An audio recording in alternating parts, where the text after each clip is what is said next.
आज जो मैं आपसे बात करूंगी वो इस विषय में है कि एक मसीह को पता होना चाहिए कि उसके खिलाफ कुछ शत्रु खड़े हैं। हर मसीह को हमको ये नहीं लगना चाहिए कि जो हमें दिख रहा है, जो हमें सुनाई दे रहा है या जो हमारे केंद्र बता रहे हैं वही हमारे दुश्मन है।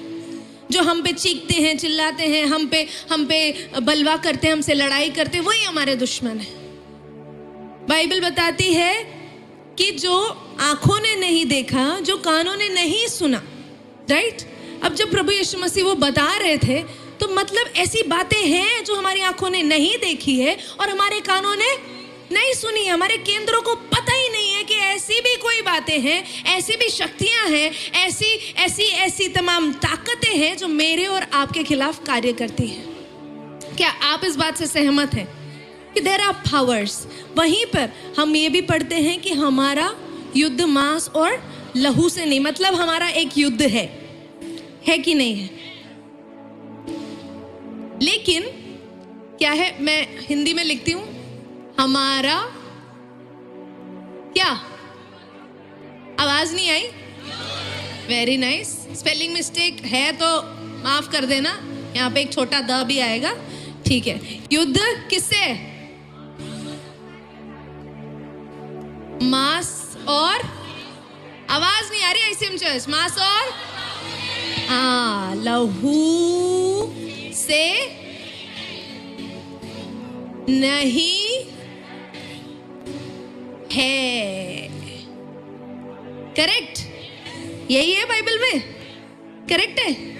मैं बताती हूं आपको, आप और मैं किस हिसाब से चल रहे हैं। हम चल रहे हैं, अब पढ़ो, हमारा युद्ध नहीं है। क्या चलना हमें ये है कि हमारा युद्ध मांस और लहू से नहीं है, लेकिन हम चल कैसे रहे? हमारा युद्ध ही नहीं है। युद्ध है, पर हम अपने बुद्धिहीनता की वजह से पता है क्या कर रहे हैं? हम किसी युद्ध में थोड़ी हैं। युद्ध तो यहोवा का है, जबकि सामने थप्पड़ पड़ रहे हैं। आत्मा में तुम्हारे काम नहीं बन रहे, तुम्हारा घर नहीं आया अभी तक, तुम पैसों की तंगी में हो, तुम बीमारी में जकड़े हुए हो, दुष्ट आत्मा तुम्हें परेशान कर रहा है, लेकिन तब भी कह रहे हमारा युद्ध नहीं है, युद्ध यहोवा का है। तो फिर दानियेल ने प्रार्थना क्यों की? दानियेल ने क्यों सब कुछ छोड़कर, अपना राजत्व, अपना रॉयल्टी छोड़कर, उसने 21 दिन तक कंटिन्यूअस प्रार्थना किया। और ये बात भी आपको जानना जरूरी है, वो 21 डेज तक इसलिए नहीं है कि उसने पहले से ही सोच के रखा था कि 21 दिन ही मैं प्रार्थना करूंगा, और ये इसलिए भी नहीं है कि परमेश्वर का उत्तर स्वर्ग से धरती आने में 21 दिन लगते हैं। उसने ये डिसाइड किया था कि मेरी प्रार्थना को उत्तर जब तक नहीं आएगा मैं बैठ के प्रार्थना करूंगा। आमेन, हालेलुया। तो उसने क्यों प्रार्थना किया? दानियेल ने क्यों प्रार्थना किया? क्योंकि उसे पता था वो एक मल्ल युद्ध में है, एक युद्ध में है। आज एक मसीह को भी ये जानना बहुत जरूरी है। अगर आपके काम नहीं बन रहे, इसका मतलब ये नहीं है कि आप गलत प्रार्थना मांग रहे हो। इसका मतलब ये है कि रोहित भैया, अगर आपकी सेवकाई में आपकी रुकावट आ रही है, आपकी सेवकाई में आप जितनी उम्र के हो वहां पे आपको कहीं और पहुंचना चाहिए था, वो इसके लिए है क्योंकि शैतान को भी पता है अगर रोहित का आराधना का रेलम खुल गया, रोहित की सेवकाई खुल गई, तो और भी कई सारे लोग परमेश्वर के राज्य में जा जाएंगे। आमेन, हालेलुया। रिखा छला बादशाह का डरा बाबा। इसके लिए प्रार्थना और उपवास को बढ़ाना शुरू कर दो, क्योंकि परमेश्वर ने आपके लिए एक सेवकाई सौंपी हुई है, उसको रोकने की ताकत शैतान को नहीं देना है। हमारा युद्ध मांस और लहू से नहीं है, मतलब आपका युद्ध और भी तेज है, अधिकारियों से, अधिपतियों से, प्रिंसिपैलिटी से, रूलर से है। आपकी सेवकाई है, सबसे बड़ी लड़ाई आपके लिए है। अगर आप में से अनुराधा सिस्टर, आपको बड़ा अच्छा होता है लोगों को सुसमाचार सुनाने का। गीत दीदी आप कहाँ हो? आपको बड़ा, मैंने देखा इन सिस्टर्स को मैंने अपनी आंखों से देखा है। सुसमाचार मेट्रो स्टेशन पे, बस स्टेशन, जहाँ इंसान अगर जिंदा दिख गया, अगर इन्होंने देख लिया तो ये सुसमाचार बांट के ही आएंगे। मैं इनके लिए गवाही दे सकती हूँ इस बात की। आपके लिए ये वचन और भी ज्यादा, आपके काम बाकी क्यों नहीं बन रहे पता है? क्योंकि आप स्वर्ग राज्य के लिए और यीशु का सुसमाचार सुनाते हैं।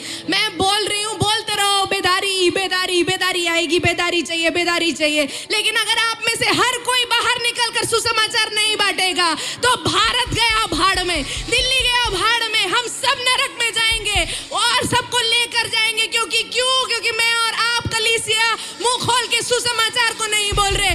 क्योंकि हम प्रभु यीशु मसीह का अंगीकार डंके की चोट पे नहीं बोल रहे। क्या एक बंदे के बोलने से हो जाएगा?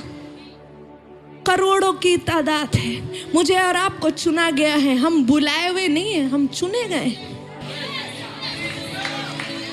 अगर आपको बुलाए हुए बनना है कोई बात नहीं, बने रहो, पर चुने हुए अगर आप हो तो मुंह खोल के अंगीकार करना शुरू कर दो और परमेश्वर यीशु मसीह का बोल बोलना शुरू कर दो कि स्वर्ग राज्य धरती पर उतरे और प्रभु यीशु मसीह ही जीवित परमेश्वर है और वही इस धरती का उद्धार करता है। हालेलुया। और उसके लिए अगर उठा के ले जाए, कोई बात नहीं, ले जाए।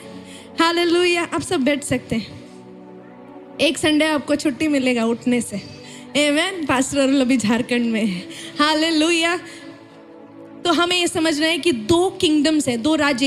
इस वाक्यों से हमने क्या सीखा कि एक शैतान का राज्य है और एक परमेश्वर का राज्य है। इन दो बातों के बारे में आप सब लोग क्लियर है? There are two kingdoms, one is the kingdom of God and one is the kingdom of the devil, right?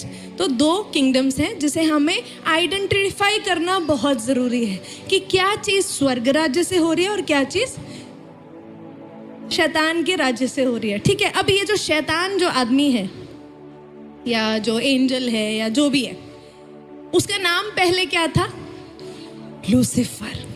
आज हम सीखेंगे ये लूसीफर शैतान बना कैसे और कब। आज मेरा नाम महिमा है, कल को मेरा नाम कुछ और हो जाए तो उसका एक कारण होगा। अब ऐसा क्या हो गया कि लूसीफर का नाम शैतान पड़ गया? आज हम उस बारे में सीखेंगे, लेकिन हमें सीखना है कि ये लूसीफर किस सेटअप में काम करता है, उसका राज्य कैसा है ना? तो हमने ये सीख लिया कि जो चीज़ें हम देखते नहीं हैं वो सारी चीज़ें हम क्या करते हैं, वो ज़्यादा रियल है, इटर्नल है। हमें ये समझना है कि जो चीज़ें we can not see, we cannot understand, those things are more real than what we see with our naked eyes. ये बात हमें हमेशा जानना जरूरी है। अगर आपके घर में आपके हस्बैंड आपसे बेमतलब की लड़ाई छेड़ देते, आपकी पत्नी बिना बात के मुंह बना लेती है और आपको क्या ब्रह्मांड में किसी को नहीं पता कि ये औरत चिड़ी क्यों है। अब आपको पता है कि ऐसा होता